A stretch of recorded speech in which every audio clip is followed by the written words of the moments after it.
এবার আমরা করব 3.2 এর সূত্রের সাহায্যে ঘন নির্ণয় করো 1 এর খ নম্বর সমস্যাটা। 1 এর খ নম্বর সমস্যাটা আমাদেরকে দেওয়া আছে 1 এর খ 7m² - 2n।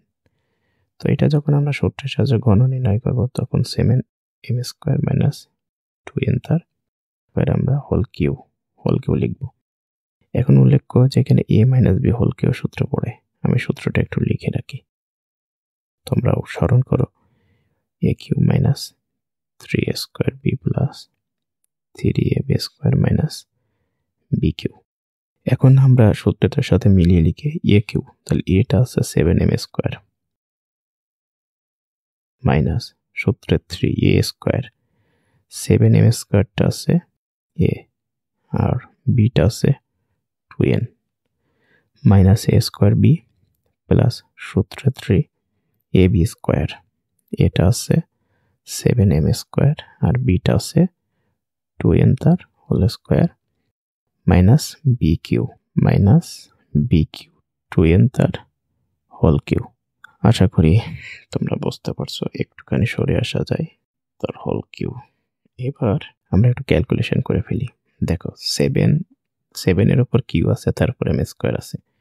এটা যদি আমরা ক্যালকুলেশন করি তাহলে 7 গুণ হবে 3 বার, 7 গুণ 7 গুণ 7 ইকুয়াল টু কত? 343। তো এটা আমরা লিখব 343 m⁶।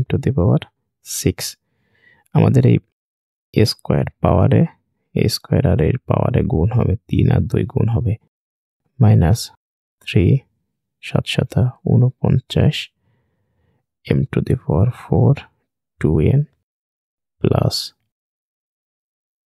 3 into 7m² into 4n² minus 8n Q.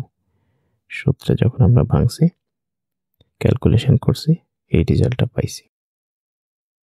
এখন আমরা 343 m⁶ মাইনাস আমাদের এবার গুণ করতে হবে 3 গুণ 49 গুণ 2, 3 গুণ 49 গুণ 3 কত আসে? 441।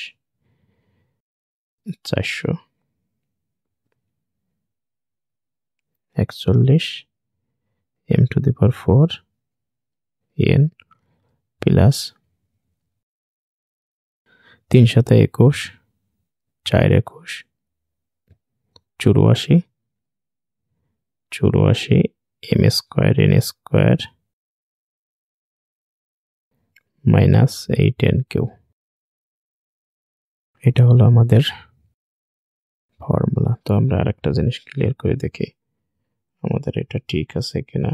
ক্লিয়ার বা রিসেট দিলাম। 21 গুণ 4